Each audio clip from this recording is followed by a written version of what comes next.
Video 17Q. 17Q on Board Namona. It's the second part of Board Namona. It's the 20th of October 2019 of a Sunday morning, and it's not a bad day at all. It's bright outside and 9 degrees. Not bad. Not a bad day really, all told. There was a lot of rain, but still it's dried up a bit in the last few days. So we're going to just continue now with Board Namona and this company. And as I talked to you, we should consider whether semi-state bodies set up to do a particular function, such as harvest the vast peat resources Ireland had, should be kept on after the purpose of them being set up is finished. And we see all the deregulation with the ESB. We see that the ESB was supposed to be a supplier of electricity, the only one, and then it was divided up into many other sectors. And instead of it contracting and getting smaller, it seems to be getting bigger. And the whole lot landed on either banks or on the public purse. But anyway, in the Longford Leader paper, just before the budget, there was an article there in which two politicians, one Dennis Nopton of Fine Gael, who left over the health service in Roscommon, and he was Minister for Energy and Climate Change, and he pushed all this climate stuff that I say is a hoax. But you don't have to believe me, that's what I say it is. But in any event, there's also Kevin Boxer-Moran, who's an independent TD, and he's involved, he's a minister too, and he is independent, and this shows that there is no harm at all electing independents. I continually harp on this. We've got to withdraw our support for the main political parties, because any kind of an independent is better than the cabal which the main parties have and their fake opposition. So anyway, they look for a lifeline. They want some action by the minister. And don't forget, it's also on page 4, Finance Minister Pascal Donoghue was yesterday facing growing pressure to set aside a multi-million package to protect the 2,000 jobs at Board Namona and the surrounding counties. So that was the plea, and that's all right. So in the budget they got 31 million. Now, if you think about it, here is a semi-state company that has been in operation since 1946, and it hasn't a rex. It's relying on the taxpayer to fund it. And you're going to see this now in the next few years with everything. Every single semi-state is going bankrupt. This includes RTE and will soon include the ESB. And I believe that once the reason they were set up is gone, they should be disbanded and let go. But not in our society. Not in our society. Now, it'd be cheaper, and you could give the workers something. But don't forget, and all the hoo-ha with Board Namona over the years, and all the great press and hype, they've set nothing aside for the pensions of their workers, for a gratuity lump sum, and they're actually admitted themselves they're in dire circumstances. And this bailout is to try and put off the evil day. Now, one of the things in the budget, it's supposed to include retrofitting homes, 13,000 homes in the area where the bogs are. Oh, what has retrofitting homes to do with turf extraction? What jobs are these people going to get? I mean, a person driving a train pulling in turf into a power station is hardly going to start going up in attics and fitting all sorts of stuff and insulation and all of that. Why is the government getting involved in this? It's a sop. It's a kind of like the wind turbines giving schools some kind of a handout to try and cushion the blow of the absolute unfair treatment of workers by Board Namona. And I know a man who retired last year, about this time last year, from a Dublin garage that sells cars, and it's a good garage. And he was just a storeman. He got €146,000 a pension on top of his contributory old age pension. And that's a private company. And these crowd can't give even €5, right? So this is what they're at. A sweetener, right? Now, the Board of Mona is in league with the ESB, and I'll be looking at them again. They're in dicey position too. But don't forget, with the peat extraction, they needed the ESB to actually run the power stations that were using this peat to generate electricity, much to the annoyance of a lot of eco-warriors. And even I admit at this stage that it's time to stop pulling out this peat eventually. You know, the bale of briquettes is a lovely thing, a great source of fuel, but it has severe problems with the removal of the soakage from the rivers. So, in their accounts last year, Board of Mona said, Board of Mona's accountants admitted it would be not be a going concern. In other words, it wouldn't be financially viable were it not for a big loan.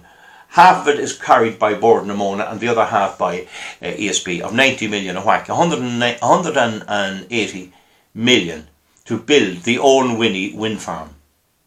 And we know wind farms give no employment at all. The one in Cootill is being operated from a computer room in Germany. But what happens here with Board of Mona and ESB and the government? They lie. They tell us about all the jobs that will be created, as money, 180 million, is drawn down from banks, from depositors, which can never be repaid, just kicking the ball down the road a bit. And naturally, it'll create jobs. If you were to put in every field in Ireland a 300-metre statue of Mickey Mouse, or even a 200-metre statue of Laurel and Hardy, and paint it and maintain it every year, you would have a lot of employment building that. And that concept seems to miss people. I mean, there's easily 1/4 of the Irish people don't understand that. They think it's always wise to spend without any examination of where the repayment is going to come from. So on my farm here, if I want to install maybe electricity into my cattle shed or one of my new sheds or whatever, I do it. And there's a repayment on that because I can go down at night and I can get animals and vets looked at it with light and all that. So there's something to the benefit of that. But if I want to put up a statue of myself on the entrance to the farm and pay 10,000 euros for it, I mean, there's nothing for that. It's just vanity. It's just blowing hype. I mean, it is a ridiculous situation. But this is actually what has happened. So they're borrowing all this. They're going to build Owen Winnie wind farm, and the losses from day one on Owen Winnie will be 11.1 million.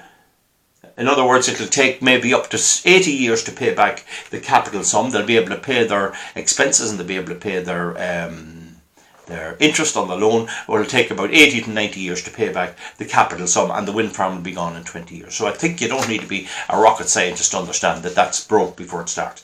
But it'll be looking for, if they're to keep paying it, they'll need 11 million a year, or half of that be shared with ESB, 5.6, and the 31 million that they got from the minister will only last 6 years. Of course, that's not going to be how it's apportioned. So they'll get a few years down the road.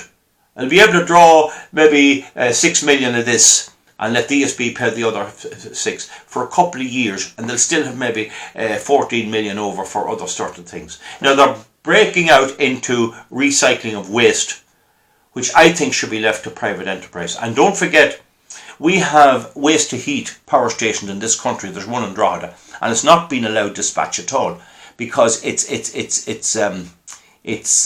competing with wind, and wind gets priority, and it's half renewable, 50% renewable. So now we have them retrofitting homes, the Board of Mona, or somebody's retrofitting them, I don't know, and the government already withdrew the scheme to retrofit the homes nationally because they're broke. They have no money to pay the health service. So this just shows you, even I get difficult to explain it all. And I just have here about this retrofitting and where it's going to be spent. Now, they're going to try and dicky up the bogs and improve them and put them back into some kind of state. And I mean, it's absolutely unbelievable that the Board of Mona didn't have a scheme where they pick a section of bog, exploit it and restore it. Start again and restore it. Instead of that, they seem to have pulled the turf from everywhere and made no provision for doing it up. So I'll just stop now for a second.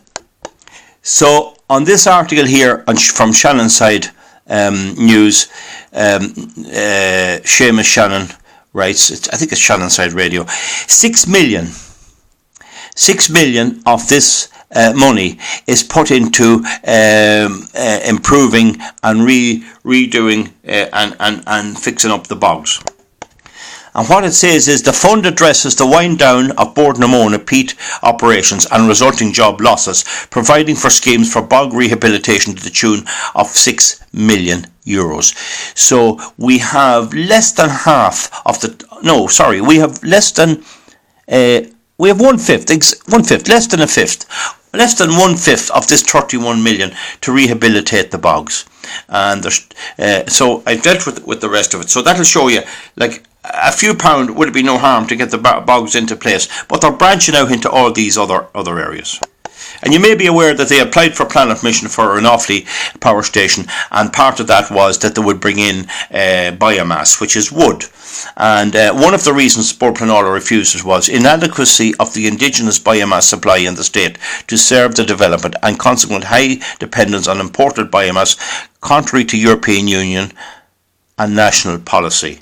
Now, this is the first I've ever heard of the European Union having a ban on importing biomass. It usually comes from the United States, where there's huge environmental damage, and indeed it may come from the jungles, the rainforests, and those pristine rainforests. But I know for a fact that in Drax power station in England, there's a train load of biomass comes in from America every day. Now, they also criticise the lack of information or transparency on the location of or impact of biomass proposed to be sourced for progressive substitution of fuel peat. And there was also a refusal by them to answer an access to information request on the environment. So these crowd are clearly not very competent. And in my opinion, the right thing was to find a way to keep the bogs going. And I do not understand why a crowd that can do this and are as incompetent as this are charged with anything to do with recycling waste or even recycling waste or retrofitting homes. I mean, I don't know what they're involved in it. This is mad stuff. So here's an article. It calls it the Just Transition. It's printed in the journal.ie. The budget 2020, which was announced last week, the government confirmed it will invest 31 million in a number of initiatives which focus on helping those most impacted as Ireland steps up to a response for climate disruption. So this disruption is not only Bord na Móna workers, it's farmers, rural dwellers. We have Eamon Ryan now wants a carpool, and they're going to attack us big time. The figure includes 6 million for just transition funds for reskilling workers and community development. 5 million for bog restoration and rehabilitation, only 5 in this report of non-Bord na Móna bogs. So now they're going to rehabilitate non-Bord na Móna bogs. Read that again, non-Bord na Móna bogs. Does that mean that the private owners of bogs are going to get big grants? And 20 million to deliver a new model for group housing upgrades in the Midlands. Group housing. Speaking today, Minister of Communications and Climate Action and Environment, Richard Bruton, said the government's priority is to assist Bord na Móna, its workers and the wider region as it moves away from fossil fuels towards a more sustainable, resilient business model that can secure jobs for the Midlands in the long term. Okay, we'll pause there. So meanwhile, while Ireland is killing all its jobs and destroying our lives for its climate obsession, the rest of the world is more or less ignoring us. And in Ecuador this week, the government was forced to restore a subsidy on fossil fuel. They took it off it, and they were forced to put it back on after protests, and we see the Yellow Vest protests.